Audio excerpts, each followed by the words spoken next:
Our semester ends with a novel about a global catastrophe. It's not something I was planning on being relevant. Sorry, this was not my plan in any way. But here we are with a novel that turns out to be really, really good on the topic of like storing food for an emergency, societal frictions and fragmentation and breakdown. Um, N.K. Jemisin's The Fifth Season made her the first African American woman ever to win the Hugo Award for Best Science Fiction Novel. First Best Novel Award to an African American woman. She is also, by definition, the first African American woman and the first African American writer to win the Hugo Award for Best Novel 3 years running, because she is the only writer ever to win the Hugo Award for Best Novel 3 years running.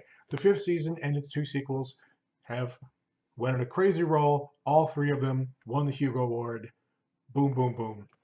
Oh, brave new world that has such writers in it. This is a novel, obviously, about catastrophe, environmental, geographic, geological catastrophe. A world where the environmental crisis is ongoing, where everybody lives with the possibility of a generational disaster being right around the corner any moment. It is it is hard when you're first reading it to figure out, is this an alternate world? Is this science fiction? Is this fantasy? Where are we? What is this world? Because it makes no reference to our world. It gradually becomes clear that this is a world so far in the future of ours, that this is our Earth thousands and thousands of years in the future, so far in the future that the continents have moved around and are different. We're back to kind of the Pangaea, the one big continent here on one side of the world. It also means, importantly, racial categories are mixed. That our current racial categories and the associations we make with them, our particular social arrangement of races hasn't been reversed or turned around or eliminated. It just no longer applies. It's a totally different mix. The geography and the society of race have both changed fundamentally because it's just too far in the future.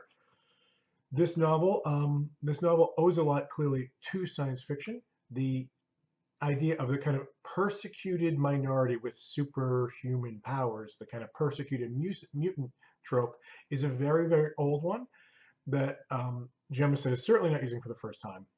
Was invented at the latest in 1940, probably before that.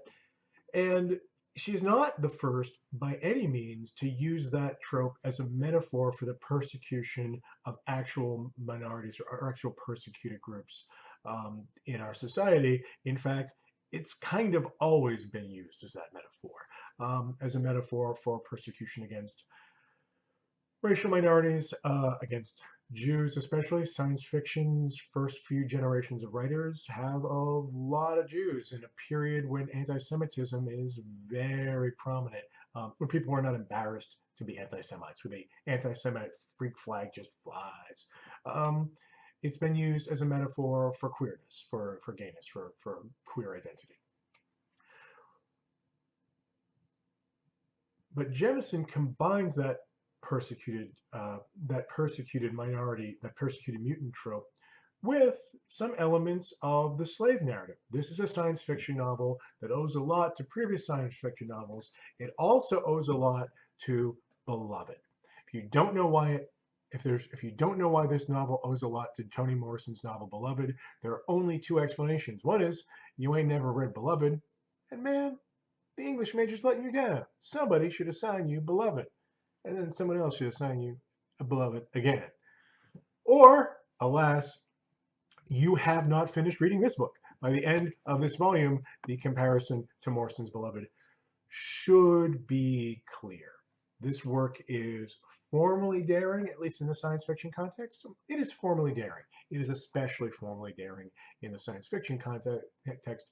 The formal daring here is the three different point of view characters whose relationship should become clear to you at the end. I'm not going to spoil it, but if you don't understand their relationship yet, finish the book. And of course, the use of the second person for our most important point of view character. Slightly more than half the chapters are with Essun, whose narration happens in you, in second person narration. There will be an entire video about second person narration and its uses and its reasons. And the other two for Damia and Cyanite, which are in third person present tense. And the way these three storylines merge at the end is one of the important and daring things about this novel. It is also a novel that is not afraid to have an unsympathetic female lead. There, Essen does lots of things that don't make her particularly likable.